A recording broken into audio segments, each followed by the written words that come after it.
Bonjour à tous et à toutes les athlètes et bienvenue sur Next Physique. Next Physique, c'est l'émission, le podcast où on discute de sport de force, de santé, de bien-être. Et aujourd'hui, on est parti pour un nouvel épisode de podcast. C'est Julien, votre hôte. On se retrouve pour ce nouvel épisode qui sera le dernier de cette année sur le podcast. Donc, ce dernier épisode, on va tout simplement voir ensemble faire le point annuel objectif. Donc, c'est un épisode que j'avais déjà fait l'année dernière qui vous avait pas mal plu. Et donc, effectivement, je fais un point sur mon année. C'est un épisode où voilà, on discute un petit peu plus de manière personnelle. J'en fais moins des podcasts comme ça où je discute un petit peu de mes objectifs, tout ça. Donc, profitons-en. C'est un podcast pour ça. Mais c'est aussi un podcast où, sur ce sujet, je vais vous donner des conseils autour. C'est-à-dire que l'idée, c'est que vous puissiez reprogrammer aussi avec moi l'année suivante. Faire une checklist, ça c'est un truc que je tiens tous les ans, c'est de dire l'année prochaine, je vais faire ça. Au cours d'une année, ça permet de mettre des objectifs de plus long terme. Donc là, ici, ça correspond à plusieurs domaines, hein. Il n'y a pas que de l'entraînement dans ma checklist. Donc on va revoir ma checklist ensemble. Bon, il y a des trucs, j'irai très rapidement dessus parce que ça ne nous concerne pas trop sur le podcast de Next Physique. Sur des trucs, je sais pas, qui peuvent être personnels.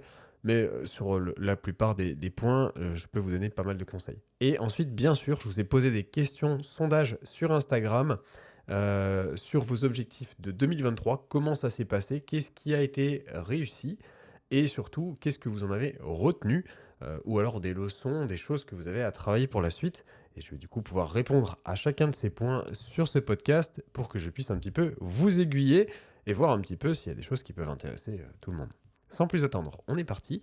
On va démarrer par, téléphone en main, un petit récap de l'année 2023 pour ma part sur mes objectifs. Alors, j'ai fait une checklist comme d'habitude à tirer. J'en ai coché, je pense, les 3/4. Donc, on peut dire que c'est plutôt réussi. J'ai pas tout réussi, honnêtement. Voilà, c'est pas. Oula, d'ailleurs, il y a un truc, j'ai fait une faute d'orthographe de fou.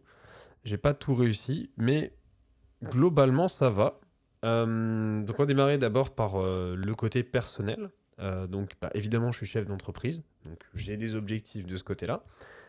Sur l'entreprise, donc sur la mienne, tout s'est bien passé.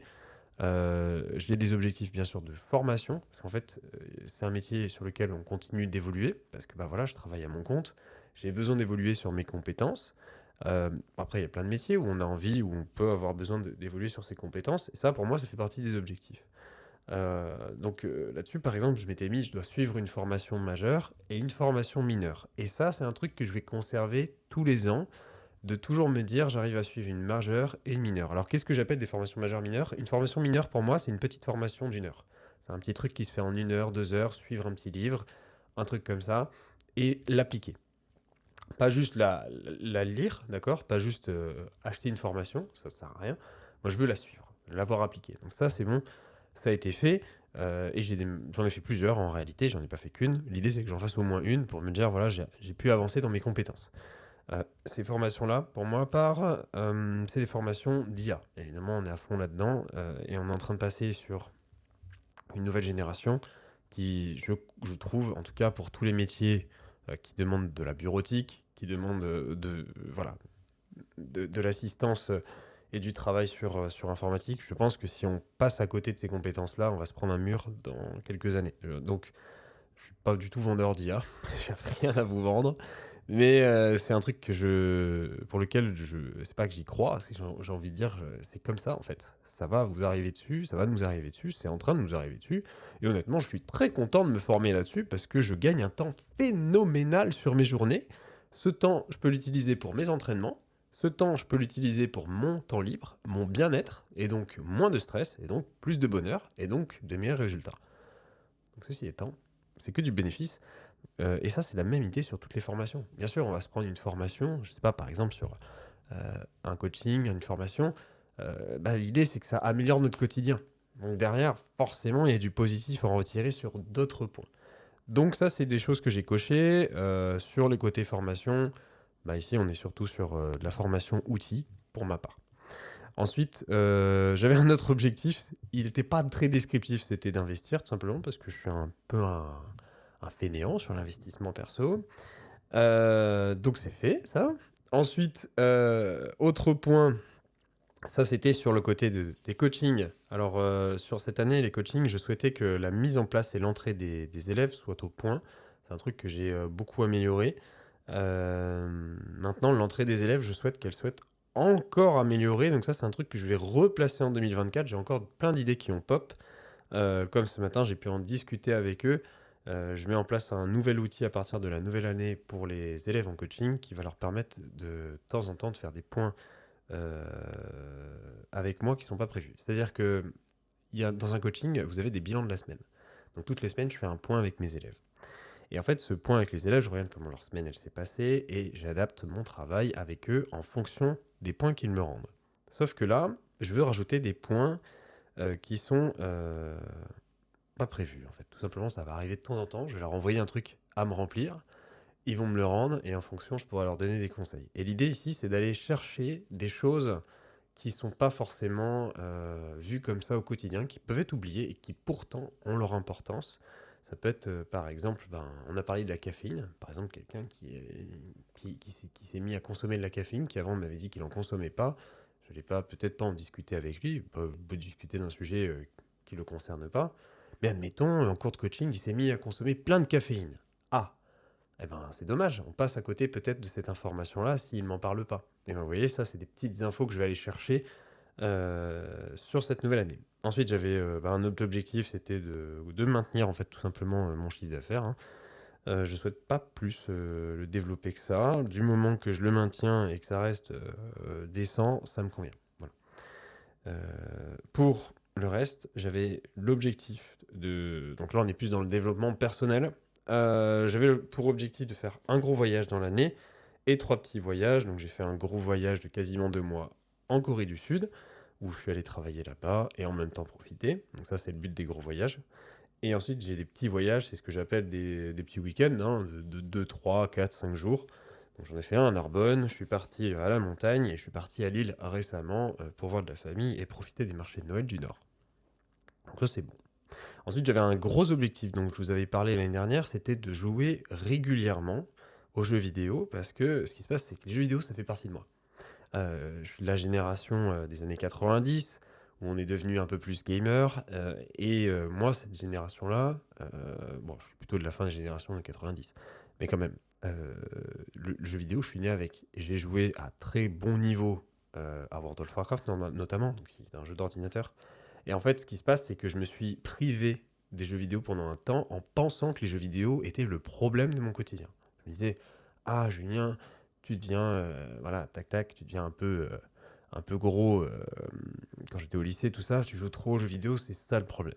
Alors, non, c'est pas ça le problème. C'est effectivement, c'est vrai que si on est toute la journée devant un ordinateur, euh, on bouge moins, on a moins de dépenses caloriques. Mais le problème, c'était pas ça. Le problème, c'était la gestion des calories au quotidien, à la fois côté dépenses et sportif. Ce qui fait que ce point-là, en réalité, c'est un truc que j'ai retravaillé et que j'en ai pris conscience avec les études il y a quelques années. Et au moment que j'en ai pris conscience, que c'était pas ça le problème, j'ai pété un câble. Je me suis mis à jouer de fou pendant genre des sessions de 3 jours où je torchais un jeu parce que en fait, j'étais malheureux d'avoir loupé tout plein de jeux qui auraient pu être super au quotidien.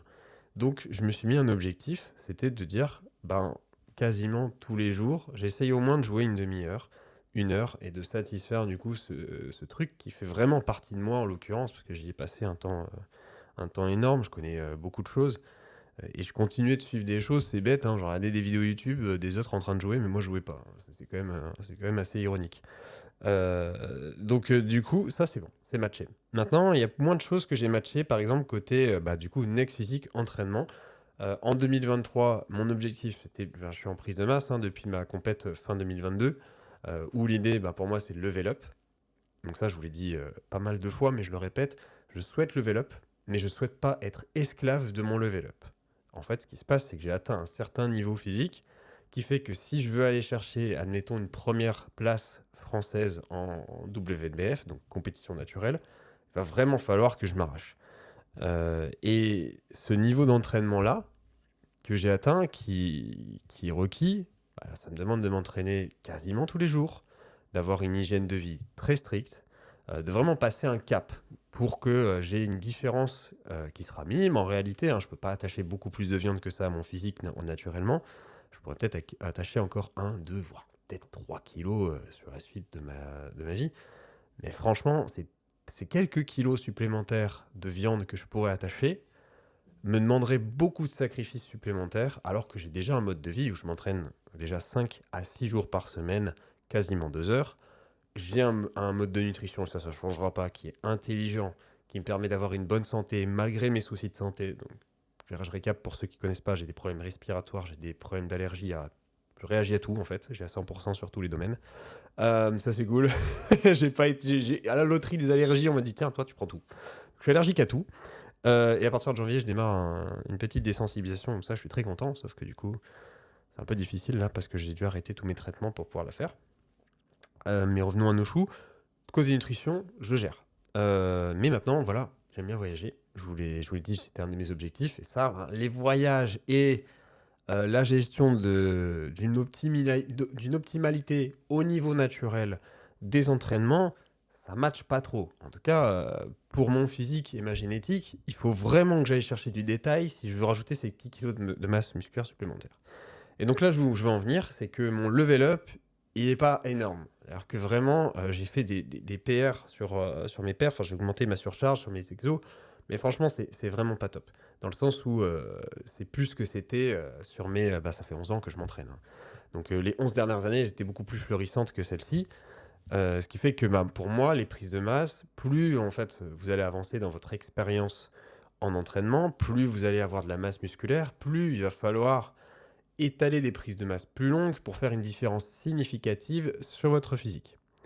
Ce qui fait que quand on débute, une prise de masse peut durer très bien 6 mois et être extrêmement rentable. Sauf que quand on est avancé, on tape le 1 an minimum de prise de masse. 1 an et demi. Et là, concrètement, je pars sur 2 ans. Pour avoir, encore une fois, je répète, une différence significative. Si c'est pour arriver avec 400 grammes de muscle en plus, j'aurais pas fait une différence qui me permettra d'aller chercher une meilleure place que la deuxième que j'ai eue. Donc concrètement, voilà, je vais essayer de faire mieux. Je sais même pas si je retournerai en compétition. Hein. Je veux juste avoir cette mentalité de Next Physique qui continue à être mise en place parce que c'est ce qui me fait plaisir, chercher un niveau supplémentaire. Et en même temps, c'est un challenge personnel que je me suis fixé, c'est de me dire, je veux un Next Physique sans sacrifier ma vie, sans sacrifier les points que je vous ai dit avant. J'ai envie de continuer de voyager, j'ai envie de continuer de profiter, de jouer à des jeux vidéo. J'ai envie de continuer d'avoir ma petite vie sociale. En gros, je veux un petit peu de tout. Un petit peu de tout, j'ai dit. Un petit peu, pas tout. Et ainsi, je serai plus heureux. Voilà.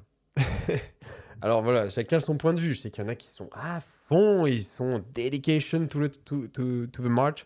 Et let's go, c'est parti, compète. Pourquoi pas, ma première compète, j'étais quand même très à fond, j'ai mis des choses de côté. Mais je souhaite plus le faire, ça. C'est-à-dire que si jamais je retourne en compète, évidemment qu'il va falloir faire des sacrifices. On est bien d'accord. Cependant, j'ai pas envie de faire ces sacrifices sur la continuité pendant des années et des années. D'autant que je suis pas professionnel, c'est pas ce qui me fait gagner ma vie. Ce qui me fait gagner ma vie, c'est de vous aider. Concrètement, voilà. C'est pas de m'aider moi-même, hein, littéralement, c'est de vous aider. Donc, sur ce côté-là, en fait, j'avais coaché des perfs, par exemple, que je souhaitais atteindre. Et je vous avais dit, le RDL, l'année dernière, je voulais atteindre 182,5 kg x 10 reps sur mon RDL. Alors ça, je les ai eus. Et je les ai eus très vite. Au mois de février-mars, je les ai eus. Donc j'avais réussi mon RDL juste avant la Corée du Sud. Et là, du coup, je vous ai dit, j'avais mis en story Insta, je suis honnête, hein, j'ai monté mon objectif à 185 kg. Je suis pas du tout, et je suis même redescendu en dessous des 180 kg. Pourquoi ? Tout simplement parce que j'ai modifié ma technique d'entraînement sur le RDL et j'ai gagné des centimètres supplémentaires de descente. Comme quoi, même avec le temps, on peut continuer d'améliorer son amplitude, comme la science nous l'a montré, avec tout simplement l'entraînement. Le fait de faire un mouvement très longtemps, régulièrement, vous allez un peu améliorer votre amplitude. Et ces centimètres de gagné, qui sont quand même pas négligeables, je pense que j'ai gagné un bon 20 cm de descente, forcément, j'ai pas la même performance possible avec ce niveau de descente plus important. J'ai eu des petits soucis de dos aussi cet été, ça s'est vite réglé, avec un petit peu de surveillance. Donc, du coup, ça m'a fait un petit réajustement du RDL, ce qui fait que actuellement, ce RDL-là, objectif 180 kg, y revenir, ça sera déjà très bien. D'autant que la chaîne postérieure, j'ai pas trop de soucis. Ensuite, l'objectif, c'était surtout de retrouver, et là, c'est un gros objectif que j'ai matché, je suis assez content, c'est une harmonie entre mon upper body et mon lower body. Pendant longtemps, pendant des années, on m'a souvent dit « Ah, tes jambes, ah là là », on m'a souvent parlé de mes jambes. Alors, c'est vrai, j'ai des bonnes jambes. Mais j'ai retrouvé, je trouve, en tout cas, cette harmonie plus importante entre mon upper et mon lower. En même temps, j'ai envie de dire, ça fait bientôt 6 ans que j'arrête de m'entraîner à l'échec, et je suis loin de l'échec sur mes jambes, et j'ai un volume moins important sur les jambes, donc quand même, ça commence à faire. Bon, le mec est un peu tranquille, hein. Le gars il se donne juste à fond sur le upper, c'est quoi ça? Mais bref, c'est pour dire que là-dessus, je suis assez content de l'avoir matché cet objectif-là. Ensuite, j'ai des objectifs bien sûr avec vous sur le podcast. Ça a été confirmé et je vous remercie énormément pour votre suivi sur le podcast qui me permet de continuer en fait avec vous, hein, de faire ces épisodes-là. Merci pour vos likes, vos commentaires. Concrètement, c'est simple. S'il y en a, je continue et je m'investis plus. Et en fait, c'est pour ça que du coup, vous avez 3 épisodes au mois de décembre. Peut-être que vous en aurez plus et des trucs plus sympas en 2024. En fait, c'est vraiment un échange, hein, je vous le dis souvent. Mais c'est vraiment comme ça que je fonctionne, parce que c'est tout simple, comme toute personne, s'il n'y a pas de résultat, je m'en vais, quoi. Insta, pour le coup, j'ai du mal. J'ai un peu de mal, il faut que je travaille dessus. Le YouTube, je voulais qu'on arrive à 2000, mais on n'y est pas encore. Bon, c'est pas grave, parce que le YouTube, en vérité, c'est pour le podcast, et vous êtes très peu à écouter là-bas. Donc, plus important, c'est que vous soyez heureux avec l'écoute, parce que c'est un podcast après tout. Donc, si c'est le cas, tant mieux alors. Si je vous ai aidé, tant mieux. Ensuite, j'avais un objectif, c'était de me lancer sur les lives et de m'en tenir 2 par mois. C'était une hyper mauvaise idée, j'ai pas du tout le temps de faire ça, et surtout, c'est vraiment un autre métier qui concrètement me correspond pas tant que ça. Enfin, dernier objectif, c'était d'emmener d'emmener un élève en compétition sur un podium français. Ça a été fait, 3e place. Ceci étant, matché. Donc en vrai, là où j'ai le plus de travail, finalement, c'est sur les communautés, c'est avec vous, hein, où je réponds pas forcément toujours à toutes vos attentes. Et c'est là où j'ai le plus de trucs à cocher. Bon, du coup, merci pour vos retours. Ça va me permettre d'avancer pour essayer de vous faire un petit peu plus plaisir. Ceci étant, on continue avec les vôtres. Comment cette année s'est passée de votre côté? Alors là-dessus, j'avais posé 3 sondages sur les stories. J'avais d'abord posé un sondage sur est-ce que vous êtes satisfait ou pas de votre année 2023. Alors je vais vous redonner les résultats tout de suite. Sur les résultats, vous êtes à 80% satisfait de votre année. Alors félicitations pour ceux qui sont satisfaits, c'est super cool. Et un petit 20% qui est pas trop satisfait. La question suivante était du coup de savoir qu'est-ce qui a changé vos résultats, qu'est-ce qui a permis de les améliorer pour ceux qui sont satisfaits. Alors, je vais vous dire un petit peu ce qui est revenu. Il y en a pour qui c'est l'intensité d'entraînement et la régularité qui vous a permis de vous améliorer. Certains ont dit la technique. Ça, c'est revenu souvent, la technique et la régularité. Donc, le fait d'améliorer votre qualité d'exécution, ça, je le dis souvent, je suis très à cheval là-dessus. Mais c'est vraiment pilier, hein, sur les entraînements et sur les résultats que vous aurez sur vos exercices. Et bien sûr, la régularité, à la fois avoir une routine qui revient souvent, c'est important, et c'est le plus important en vrai en matière d'entraînement ou de résultats tout simplement dans votre next physique. Et après, c'est vrai que ensuite, le fait d'être dans une bonne intensité, ça apporte sans doute plus de proximité à l'échec et potentiellement plus de résultats. Écoutez le podcast Next Physique pour Titi. Titi, tu t'es mis au premier rang, c'est pas pour rien, hein. Ensuite, prendre un coach. Prendre un coach, c'est revenu des dizaines de fois. Donc, écoutez, pour ceux qui font partie de mon équipe, ravi du coup d'avoir pu vous aider. Ensuite, qu'est-ce qui est revenu? Il y en a pas mal qui sont revenus sur apprendre à compter mes calories. Alors, ouais, il n'y a pas de moment pour démarrer, hein, finalement. Et c'est vrai que ça peut te permettre de comprendre plus précisément ta diète. Donc, bien joué du coup pour Nico qui écrivait ça. Pour certains, c'était sortir de ma sous-alimentation et ma quête du poids le plus bas. Évidemment, ça va t'apporter un meilleur physique, c'est sûr, puisque le poids ne définit pas vraiment un physique en soi. C'est plus le rendu et les résultats que tu as derrière à l'entraînement qui sont les plus importants. Et si c'est le cas, tant mieux. Autre question, pour certains, c'était tout simplement démarrer la salle, démarrer les entraînements. Voilà, c'est plus simple, mais ça, c'est vraiment la base au final, hein, le fait de bouger, d'avoir des entraînements. Félicitations à vous et bienvenue dans l'équipe. C'est vraiment top du coup que vous puissiez prendre soin de votre santé ainsi. Pour certains, du coup, c'était des petites bêtises. Vous m'avez écrit des trucs pour me faire rire, mais voilà. On est globalement sur ces points-là. Maintenant, je vais répondre à la troisième question qui était quelles sont les choses que vous pensez qui ne fonctionnent pas chez vous et qui pourraient vous aider. Pour certains, pour pas mal, ce sont des blessures. Donc, alors pour rappel et pour anticiper vos prochaines séances ou les mois à venir, essayez d'être juste dans votre technique. Ça, c'est ce que les autres ont répondu à la question d'avant, et ce qui leur a permis d'avoir plusieurs résultats à la fois sur des meilleurs placements et donc forcément des meilleures amplitudes. Ça, c'est clé. Et ensuite, évidemment, le fait d'avoir une bonne technique, ça va vous éviter un pépin physique majeur et donc par conséquent d'éviter de s'arrêter bêtement dans ses objectifs parce qu'on n'a pas géré sa technique, on a fait une bêtise, on s'est blessé. Donc, du coup, oui, effectivement, ça peut faire partie des poids lourds dans la quête de résultats. Néanmoins, croyez-moi, même avec une blessure, sauf si on en a plusieurs qui sont cumulés, on peut continuer de s'entraîner et de bien s'entraîner et d'avoir des résultats. Je vous donne un exemple récent d'un coaché qui est venu me voir cette semaine. Ça fait un bon moment qu'il s'était arraché le biceps.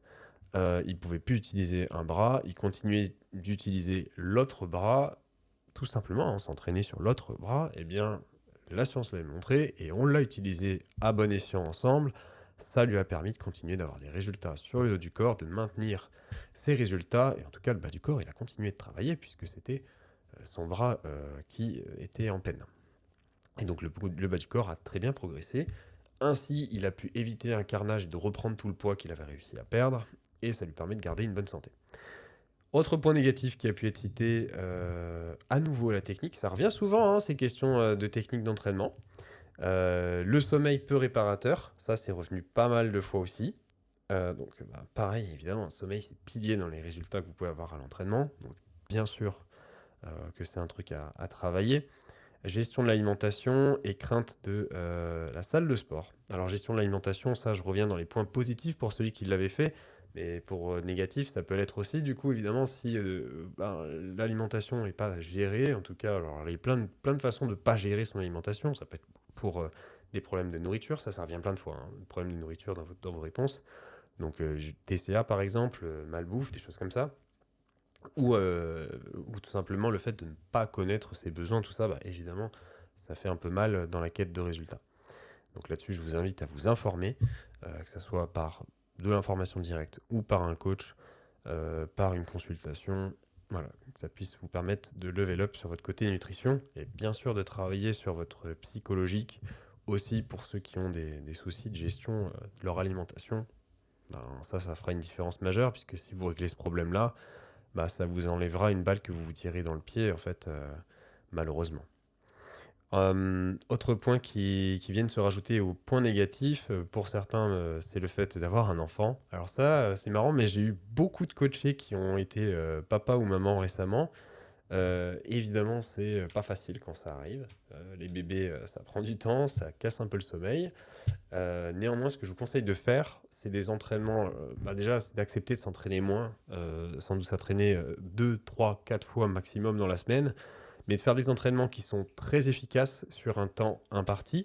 Donc, c'est le fait d'être très rentable en termes d'organisation de l'entraînement. Et bien sûr, surtout, de s'entraîner à une très bonne intensité, une proximité de l'échec.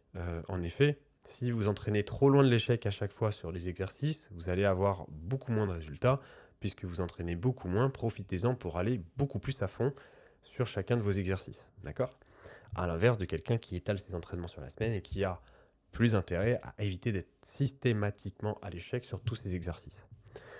Donc là, j'ai aidé tout le monde. Et enfin, dernier point, c'est souvent, voilà, ça peut retomber aussi encore la technique, hein, ce qui retombe beaucoup. Ceci étant, la retenue technique, vu que c'est revenu autant de fois que ça, je pense que pour beaucoup, ça va être l'objectif de l'année, c'est de travailler ses mouvements et de pas faire de bêtises. Mais aussi, bien sûr, du coup, un mouvement qui est plus intéressant en termes de placement, c'est forcément plus de fibres recrutées et donc plus de résultats. Bref, Bien, j'espère avoir pu vous aider sur ce podcast avec les petites revues, des petites explications sur mes objectifs. Donc, pour ma part, je continue, je suis toujours en prise de masse sur cette nouvelle année. Je ne sais pas encore si je voyage, bien sûr, ça reste dans les clous de reprendre ces objectifs-là. J'ai pas prévu encore, mais ça sera le cas, ça c'est sûr. Ensuite, sur le côté perso, je vais continuer sur la lignée et je vais reprendre un peu beaucoup d'objectifs que j'ai cités, mais pour les continuer, hein, les perpétrer sur l'année 2024. Côté physique et performance, voilà, l'idée c'est de monter à nouveau sur les paliers supérieurs, donc toujours améliorer en fait systématiquement mes perfs, c'est de continuer à faire des PR, et ça doit être le cas pour beaucoup d'entre vous aussi. Et bien sûr, après, sur le côté perso, activité, là, c'est là où j'ai apparemment un petit peu de travail, c'est de continuer de vous faire plaisir sur toutes les plateformes. Et donc, sans doute, de ne pas m'éparpiller un petit peu de partout, comme avec Threads qui vient d'être lancé sur Instagram. Bien. Ceci étant, je pense avoir fait le tour. J'espère avoir pu vous aider sur ce podcast. À nouveau, n'hésitez pas à me le faire savoir, ou en tout cas juste mettre un like, ça m'aidera énormément. Mettre une note sur l'accueil du podcast. Sur Spotify, il faut aller sur l'accueil, la page d'accueil du podcast. Sur Apple Podcast aussi, vous mettez une note, ça m'aidera beaucoup, même si elle est mauvaise. C'est pas grave. Si vous m'aimez pas, c'est pas grave. Une note, ça m'aide beaucoup. Et ça aide aussi les personnes qui travaillent derrière cet écran. Je remercie beaucoup Romain avec Banana Productions qui m'a pas mal aidé sur les podcasts de cette fin d'année. Nous, en tout cas, on vous souhaite une très bonne fin d'année. Je vous souhaite une très bonne fin d'année ou un bon début d'année si vous m'écoutez en début d'année. On se retrouve pour le prochain podcast en ce début janvier. À bientôt. C'était Julien. Hey, tu as bien écouté ce podcast? J'espère qu'il t'a plu. C'est Julien, je suis créateur du podcast Next Physique, mais aussi coach depuis de nombreuses années. Avec un bon développement depuis 5 ans maintenant, j'ai pu aider des centaines de personnes à se transformer physiquement, mentalement et devenir la meilleure version d'eux-mêmes. À l'origine, je dirigeais une équipe qui s'appelle MFT, Mystic Tidings. On souhaitait réunir les meilleurs conseils et spécialistes afin d'obtenir un quotidien optimisé et devenir un vrai athlète à sa façon. Et c'est pour ça que je vous appelle les athlètes en fait. Mais tout ça sans être frustré avec son sport. C'est vraiment quelque chose d'important pour moi et j'imagine pour vous aussi. Avec un quotidien optimisé, vous pouvez faire votre vie tout simplement, gérer votre diète avec plaisir et désormais, je suis devenu un peu un expert en la matière. Next Physique s'inscrit dans la lignée de l'esprit de ce coaching. Je souhaite le meilleur pour chacun de mes élèves afin que vous puissiez gérer vos PR, votre vraie surcharge progressive et ainsi atteindre votre Next Physique. Car c'est un suivi, donc je suis présent tous les jours pour assurer la meilleure évolution possible de la personne et c'est pour ça que j'ai décidé à l'initial de faire du coaching en ligne et pas en salle. Oubliez les diètes sans cookies, oubliez les exos qui changent à gogo chaque semaine parce que c'est du marketing. Ici, on va progresser sur les exercices et bien sûr des exos qui vous plaisent et qui rentrent dans votre emploi du temps, votre salle de sport et son agencement. C'est un tandem, ça se passe entre vous et moi pour construire une équipe qui avance ensemble. Je vous prépare le terrain, j'assure vos arrières et vous faites le job à l'intérieur du terrain. Les coachings sont sur réservation. Si tu écoutes ce podcast, c'est que tu es intéressé par l'optimisation de tes résultats et je suis sûr qu'on ira du coup loin ensemble. Contacte-moi directement sur Instagram pour qu'on en discute et qu'on regarde mes disponibilités de réservation ou qu'on s'appelle tout simplement si tu veux qu'on en discute. Plus d'informations sur le suivi en lien en description.